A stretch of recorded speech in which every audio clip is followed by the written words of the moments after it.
आजीवन तुम्हें ये विद्या विस्मृत नहीं होगी। जब याद करोगे विद्या स्मरण ही रहेगी। भगवान बोले तुम्हें तो एक एक वचन याद है, क्यों ना हो गुरुदेव का स्नेह इतना अधिक था, उसे हम कभी भूल नहीं सकते। भगवान तुरंत बोले मित्र तुम्हारी आदतें भी फिर भी वही हैं। सुदामा बोले क्या मतलब?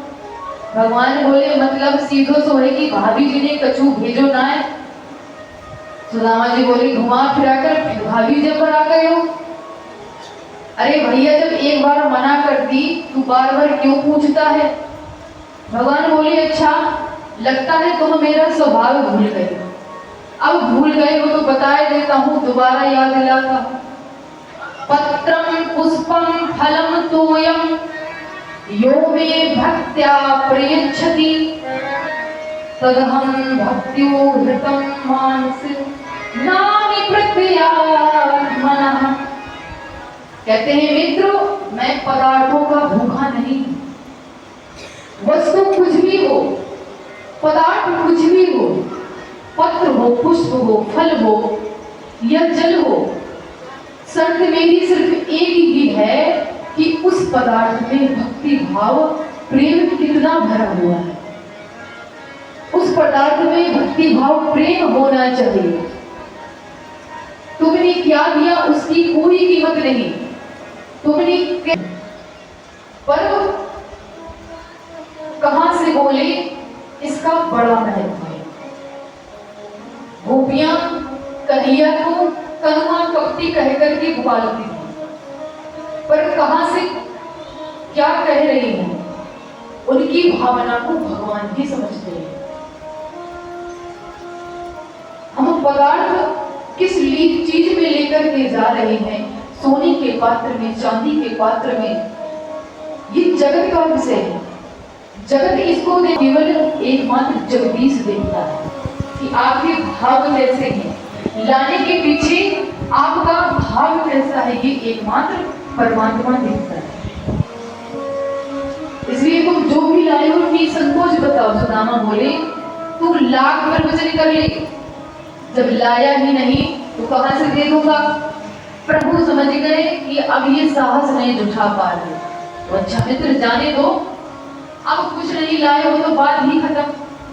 पर मैं देख रहा हूं कि जब से तुम आए हो ये हाथ बड़ी जोर से चिपका रखो है, या हाथ में कुछ बीमारी है क्या? सुदामा बोली अरे नाना कन्हैया ऐसी कोई बात नहीं है। अरे भाई इतनी लंबी पैदल यात्रा करके आए, नेक हाथ पैर तो दर्द हो ही रहे होंगे, बस यही हाथ में मामूली सा दर्द है।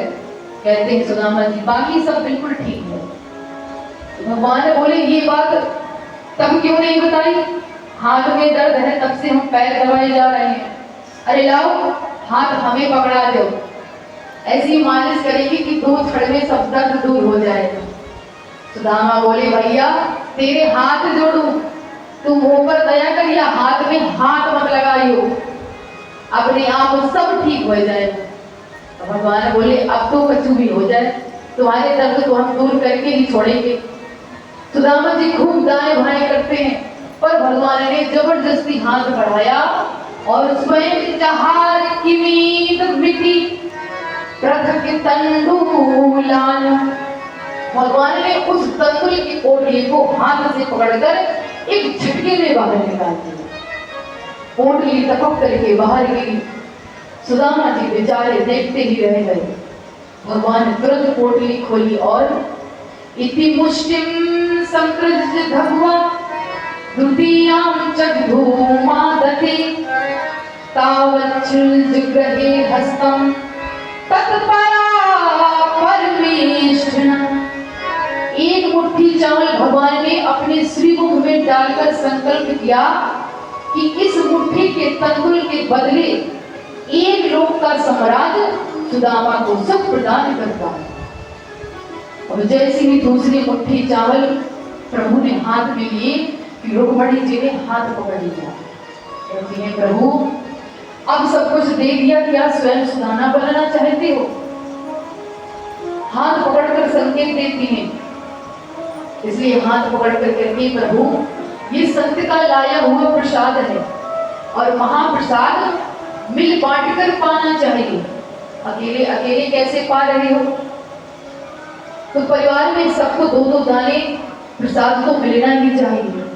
भगवान ने वह तंदुल पोटली रुक्मणी जी को सौंप दी। ये प्रसाद भेजा था तो कुछ ना कुछ संदेश भी भेजा होगा और कुछ ना कुछ तो कहलवाया ही होगा। तब सुदामा जी को याद आया, हाँ कन्हैया तूने खूब याद दिलाया, मैं तो भूल ही गया था। तो एकांत पाकर सुदामा जी ने सुना दिया। एक मास द्वय पाख में दो एकादशी होए, सो प्रभु दीन दयाल ने नित प्रतिदीनी मोहे। जैसी सुशीला भाभी का संदेश सुना, सुनते ही प्रभु के नेत्र सजल हो गए। कुछ पलों में ही भगवान ने इन दोनों नेत्रों को बंद कर लिया। सुदामा जी को लगा कि मैंने ये क्या सुना दिया। क्षण भर में भगवान ने जब नेत्र बंद करके चमत्कार कर दिया, क्या किया? होने थी सोय हो ऐसी ना होए, भाभी तेरे भवन में नित्य द्वादशी होए। तुझे कहते हैं तुझे देते हुए नहीं देखा, मगर जो नीचे को सिर झुका लेते थे। किसी ने पूछा, भाई आप नीचे क्यों सिर झुका लेते हैं? तो रहीमदास जी ने कहा, दीनहार कोई और है, भेजत है दिन रैन, और लोग भरम में हम पर करे आते नीचे नैन। अरे देने वाला तो वह परमात्मा है, दाता एक राम, भिखारी सारी दुनिया भिखारी है। कोई छोटा भिखारी है, कोई बड़ा भिखारी है, मांगते तो सब उसी दाता से हैं। यदि उसने किसी को बहुत ज्यादा दिया है तो देने के लिए ही दिया है कि तुम भी दाता बन जाओ।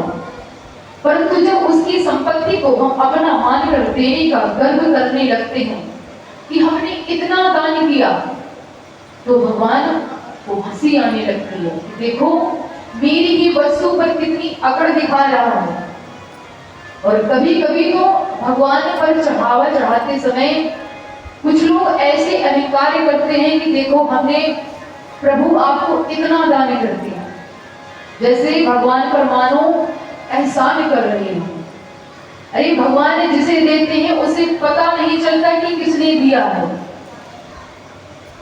सुदामा जी ने प्रसंग बदल दिया, कहते हैं, अरे भैया तूने मेरे घर की एक एक बात सब पूछ ली, पर अपने बारे में कुछ ना बतायो।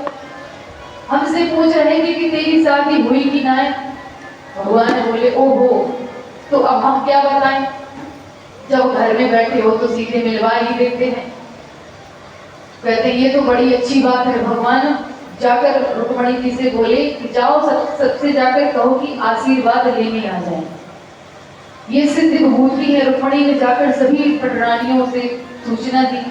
सब दौड़ी दौड़ी भागी चली आई। रुक्मणी जी को प्रणाम किया। महाराज बोले, नमो नारायण सुदामा। भगवान को देखने लगी, भैया परिचय तो कराते जाओ, कौन है? तब भगवान बोले कि ये हमारी धर्म पत्नी है। सुदामा जी कहते हैं, ओहो सौभाग्यवती भवा, पुत्रवती भवा, पति प्रिया भवा, ढेरों आशीर्वाद गिरा दिए। और भगवान हंसकर बोले, मित्र ये भी हमारी धर्म पत्नी है। तो कहते हैं, अच्छा तूने 2 ब्याह कर रखे। अब पीछे से जैसी कालिंदी भगी चली आई। महाराज प्रणाम। अरे लाला अब ये कौन है?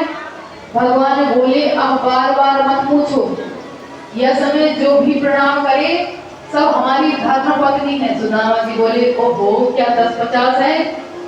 भगवान बोले, मित्र मोरे कहने में बड़ी शर्म आ गई। ये जितनी सब सामने आ रही हैं, बस तुम आशीर्वाद देते जाओ और अपने आप ही गिर लेना कि कितनी है।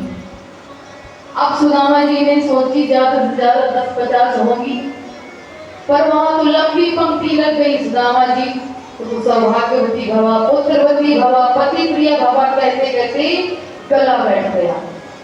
अब आशीर्वाद लेते लेते हाथ रुकने लगे, गिरते गिरते खोपड़ी चकरा गई।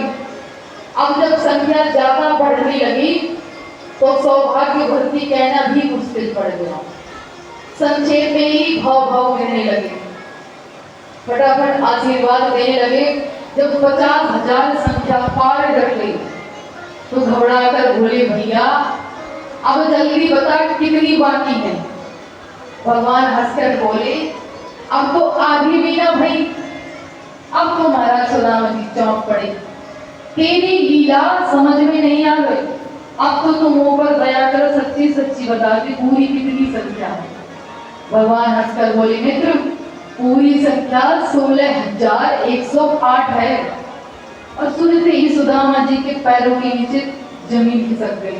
अरे कन्हैया, तेरो मेरो कर दियो कल्याण, 5,000 को आशीर्वाद मेरो घरों बैठ गयो, हाथ दुख मिला के 10,000 तो तुम्हारी आवाज ही ठप हो जाएगी। भगवान बोले, अब तुमने घर में ही लड़ाई करवाई, बिना आशीर्वाद के किसी को छोड़ दिया तो सब आकर आपस में लड़ने लगेंगी मुझसे। तो सुदामा जी कहते हैं, एक काम करो, देख ये तेरी अर्धांगिनी है और तू इन सबका अर्धांगा, तो सबकी जगह इकट्ठा हो, मैं तो को प्रणाम करके आशीर्वाद दे देता हूँ। बस सबको आशीर्वाद बराबर मिल जाए। तो भगवान बोले, हाँ मित्र ये बात सही गई। तो सबके साथ मिलकर प्रभु ने प्रणाम किया और सुदामा जी ने इकट्ठा आशीर्वाद दे दिया। गदगद होकर सुदामा जी को बोले, लाला हमने एक शादी करी और तुम्हें ना बुलाए, तूने उल्हाना सुना दिया। तूने तो इतनी शादी कर ली भैया, कहते ना कि हमारी राम राम है, कोई विशेष बात नहीं कहनी। तो कहते हैं ये भी कोई समाचार हो गए है, राम राम अगर तू नहीं बताता तो भी मैं कह देता कि अब जो भी द्वारका पधारो। तो कृष्ण कहते हैं कि भाभी जी से कहना कि अब आप जब भी पधारो तो भाभी जी को साथ लेकर के आना। अच्छा ठीक है, अब राम राम बोलकर राजी खुशी बता देंगे। भगवान ने चाहा तो फिर मिलेंगे, सुदामा जी चल पड़े, पर टूटी पौड़ी भी न मिली, भगवान ने आज नहीं दी। चलते चलते सुदामा जी सोच रहे हैं, सुदामा के मन में यदि धन पाने की इच्छा होती तो स्वाभाविक है जिस वस्तु की कामना मन में होती है और वो कामना की पूर्ति ना हो तो मन में क्रोध जन्म ले लेता है। कामना की अपूर्णता में ही क्रोध जन्म लेता है, पर सुदामा जी के मन में ये सब कामना थी ही नहीं, केवल दर्शन लाने के लिए आए थे। तो आज तो वो दर्शन मिल गया। धन की इच्छा तो सुशीला में थी, इसलिए सुदामा जी के मन में किंचन मात्र भी भाव नहीं आया। अभी तो गदगद हृदय से विचार कर रहे हैं, क्वाहं दरिद्रं पापियान क्वा कृष्ण श्रीनिकेतनः ब्रह्मवन्धुरीति स्माहं बाहुभ्यां परिरम्भित। कहाँ तो मेरे जैसा दीनहीन दरिद्र ब्रह्मबंधु पतित ब्राह्मण और कहाँ उमा जैसे लक्ष्मीवती। पर धन्य है लोग तो उच्च पदवी को पाकर माता पिता को भी पहचानने से इनकार कर देते हैं। पर वह तो केवल मेरा बचपन का साथी ही नहीं, मैं किस प्रकार से दौड़कर मुझे भुजा पास में बांध लिया था। धन्य है ये श्री कृष्ण के अतिरिक्त इतना कौन कर सकता है। दरिद्र पर तो लोगों की दृष्टि तक नहीं जाती, उसने को लक्ष्मीपति होकर के मेरा इतना सम्मान किया और मैं ये भी जानता हूं कि धन क्यों नहीं दी। अधो नयन धनम पाप्र माधवुच्चैर्मां स्मरेत् इति करुणिको नूनं धनम मैं भूरियादितात्।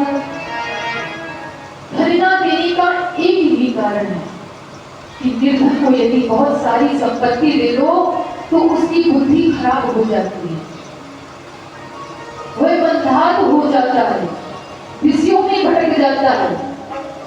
वही सब सोच विचार कर प्रभु ने धन नहीं दिया, बड़ी कृपा की है। ये भी नारायण की भी बड़ी कृपा है।